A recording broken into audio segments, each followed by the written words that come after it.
Sip.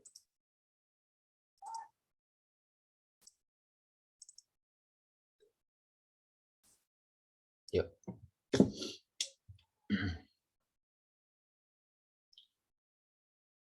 Ya, Assalamualaikum warahmatullahi wabarakatuh.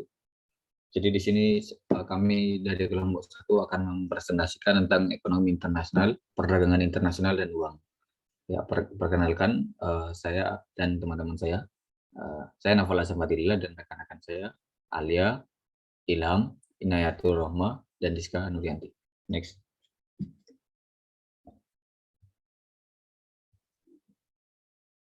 Selanjutnya akan dijelaskan oleh rekan saya. Dipersilakan. Baik, terima kasih. Jadi untuk yang pertama kita akan bahas tentang ekonomi internasional. Nah, jadi ekonomi internasional itu apa sih? Nah, ekonomi internasional adalah salah satu cabang dari ilmu ekonomi yang melakukan penganalisaan mengenai transaksi dan juga permasalahan dalam ekonomi internasional itu sendiri. Nah, salah satu kegiatannya adalah ekspor dan impor. Next.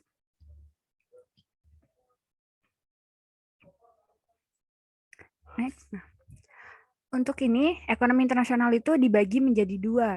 Ada perdagangan internasional dan juga keuangan internasional. Untuk perdagangan internasional adalah aktivitas perdagangan yang dilakukan oleh satu negara dengan negara lainnya atas dasar kesepakatan bersama. Lalu untuk keuangan internasional itu adalah mempelajari aliran modal antar perbatasan internasional dengan menerapkan prinsip ekonomi makro. Next. Jadi kalau misalnya kita bahas tentang ekonomi internasional, jadi peran ekonomi internasional itu apa sih?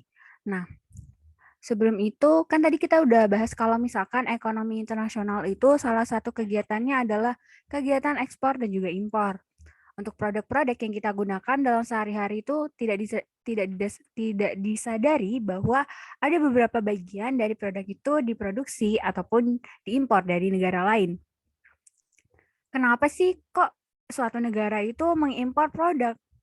Nah, itu dikarenakan negara itu tidak memiliki sumber daya yang cukup untuk menghasilkan sendiri. Lalu kita lihat nih pada masa modern ini kan dengan adanya dukungan teknologi komunikasi dan juga transportasi dan juga hubungan perdagangan itu membuat negara-negara di dunia itu meningkatkan standar kehidupannya ataupun cenderung bergerak ke arah yang sama. Jadi kalau misalkan kita bisa melihat nih, gimana sih peran ekonomi internasional itu sendiri? Nah, perdagangan internasional itu akan membentuk jalinan mata rantai yang telah melibatkan dan juga mengikat berbagai sektor dalam perekonomian nasional. Selain itu, jadi kan dalam kegiatan ekspor dan juga impor yang dilakukan oleh negara-negara itu memiliki fungsi ataupun dia itu bertujuan untuk memenuhi kebutuhan dalam negeri masing-masing seperti itu. Untuk selanjutnya akan dijelaskan oleh teman saya.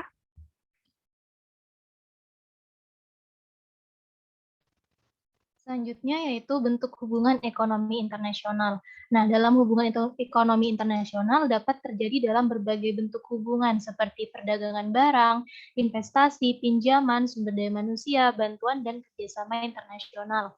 Nah, ekonomi internasional memiliki ruang lingkup yang lebih luas apabila dibandingkan dengan perdagangan internasional yang hanya terbatas pada barang dan jasa. Pelaku dalam hubungan ekonomi internasional ini dapat berupa pihak swasta, pemerintah, maupun organisasi internasional. Menurut Budiono, beliau membagi bentuk hubungan ekonomi internasional menjadi 3 bentuk bagian. Yang pertama yaitu pertukaran hasil produksi atau output antar negara atau yang biasa disebut dengan hubungan perdagangan. Contohnya, Indonesia mengekspor minyak, rotan, dan hasil alam lainnya. Tetapi Indonesia juga mengimpor mesin, kapal, dan produk lainnya dari luar negeri. Yang kedua yaitu pertukaran atau aliran sarana produksi atau faktor-faktor produksi. Contohnya faktor-faktor produksi seperti tenaga kerja, modal, teknologi, mengalir dari suatu negara ke negara lain dengan berbagai alasan. Contohnya seperti imbalan yang lebih tinggi, faktor ketakutan karena ancaman perang, menghindari devaluasi, atau karena adanya ancaman inflasi di suatu negara. Yang ketiga yaitu bentuk hubungan apabila ditinjau dari segi konsekuensinya terhadap posisi hutang atau segi hubungan kredit. Contohnya, Rusia melakukan pembelian gandum dari Amerika Serikat akibat adanya perjanjian bantuan pangan yang mengakibatkan adanya hutang pemerintah Rusia kepada Amerika Serikat. Next.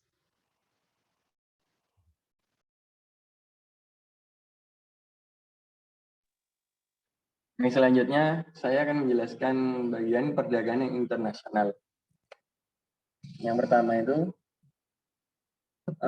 apa itu perdagangan internasional?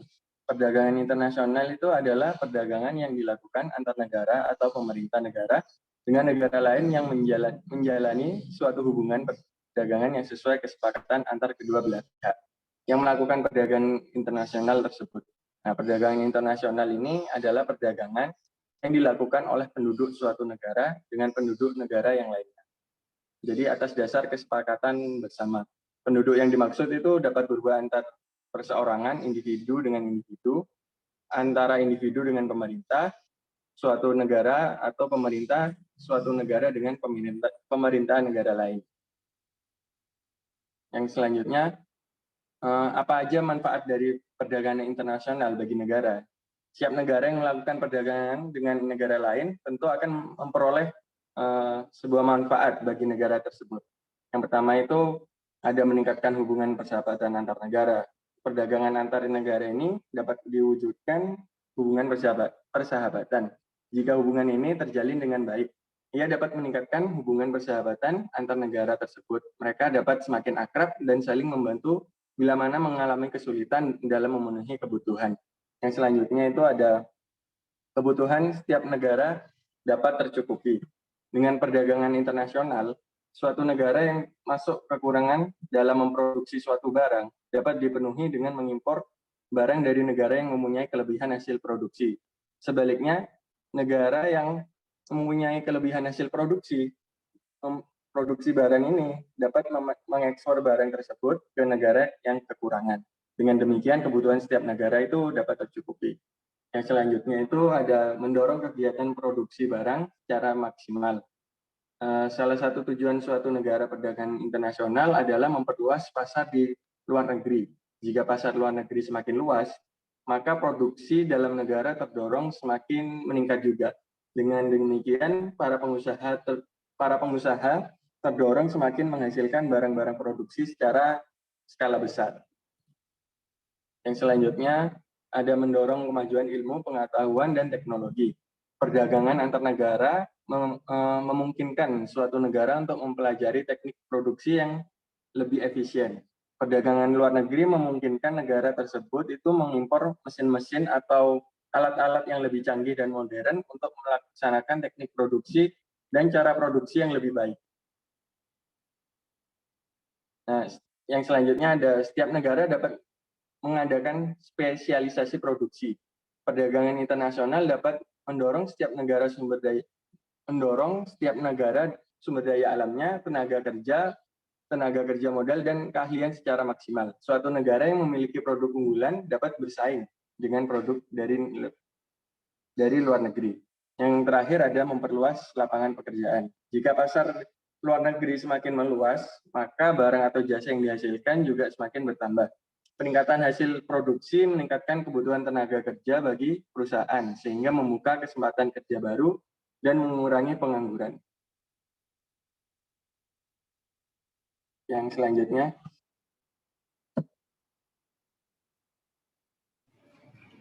Baik, yang selanjutnya adalah latar belakang di mana perdagangan internasional ini muncul karena terdapat pemikiran yang sama di antara negara-negara yang saling berkesepakatan untuk saling menjalin kerjasama perdagangan antar negara satu dengan negara lain untuk meraih hasil perekonomian yang lebih optimal.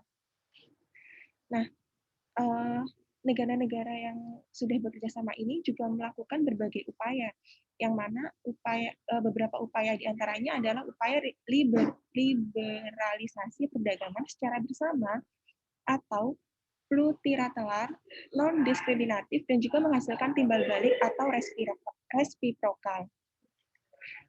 Nah, yang selanjutnya ada didukung oleh World Trade Organization, di mana WTO ini terbentuk pada tahun 1995, yang mana organisasi ini merupakan organisasi antar pemerintah dengan tujuan untuk membentuk perdagangan antar negara semakin terbuka dengan penurunan bahkan peniadaan hambatan tarif ataupun non-tarif.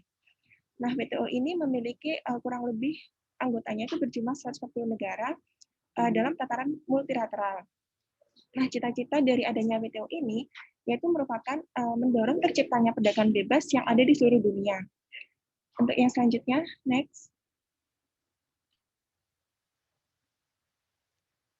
Nah, yang selanjutnya ada efek perdagangan internasional terhadap produksi, di mana perdagangan luar negeri itu memiliki pengaruh yang begitu kompleks terhadap sektor produksi. Nah, terdapat 4 macam pengaruh, di mana yang pertama ada spesialisasi produk, di mana spesialisasi produk ini merupakan suatu perusahaan menciptakan atau menjual suatu produk yang mempunyai nilai khususan tersendiri. Untuk yang kedua ada kenaikan investasi surplus, di mana dengan adanya pendapatan real yang lebih tinggi, berarti negara tersebut itu mampu menyisihkan dana sumber-sumber ekonomi yang lebih besar bagi investasi. Yang ketiga ada fund for surplus, yang mana pertumbuhan ekonomi yang ada itu dikarenakan oleh terbentuknya sebuah pasar baru.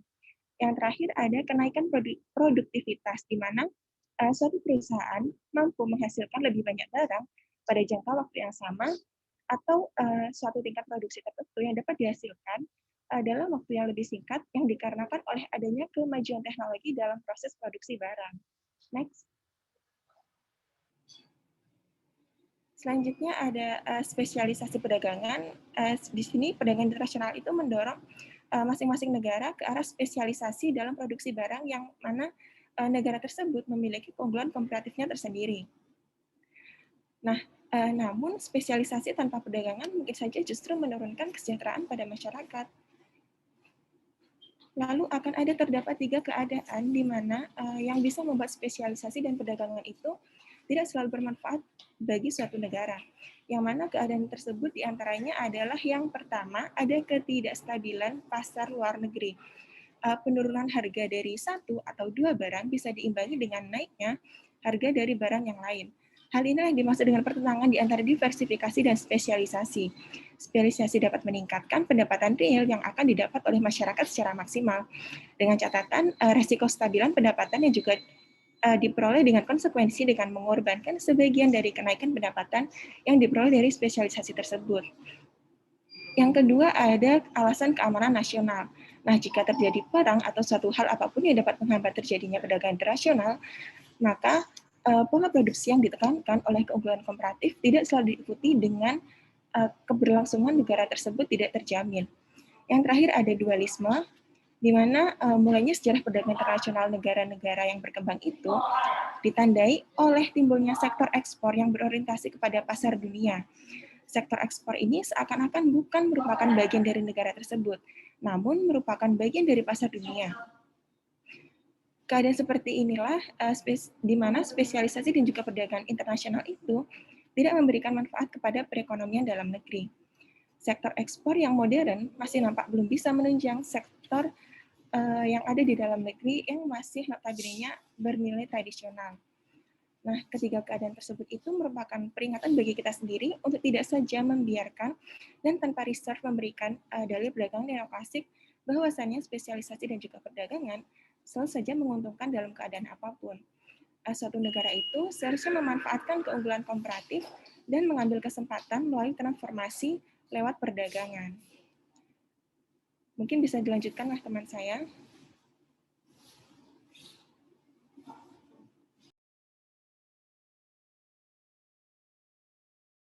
Ya, baik, di sini saya akan melanjutkan dari rekan saya. Terima kasih. Di sini saya akan menjelaskan tentang uang. Nah, di sini uang definisinya dibagi oleh beberapa ahli. Yang pertama adalah Robertson dalam bukunya Money, ialah segala sesuatu yang umum dan dapat diterima dalam pembayaran barang. Kemudian dari Vigo dalam bukunya The Value of Money, ialah uang adalah segala sesuatu yang umum dipergunakan sebagai alat tukar. Next. Nah, ini merupakan fungsi dari uang di masyarakat. Yang pertama adalah sebagai penukar atau medium of change. Nah, daerah ini ketika uang dikenal sebagai alat tukar, ada alat tukar yang diterima secara umum tanpa ragu-ragu, sehingga tidak kesulitan yang ditemukan dalam seperti masyarakat primitif. Yang mana orang bekerja untuk menghasilkan uang. Nah, dengan uang ini kita bisa memenuhi kebutuhan kita.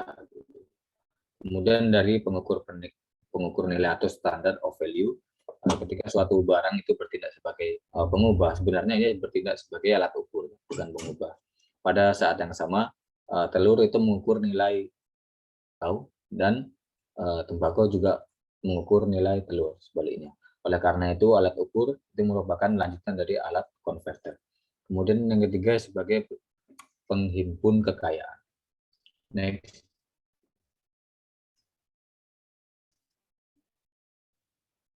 Kurs. Oke, kurs ini biasa sering disebut valuta asing atau falas. Nah, pengertiannya adalah tingkat harga yang disepakati penduduk kedua negara untuk saling melakukan perdagangan.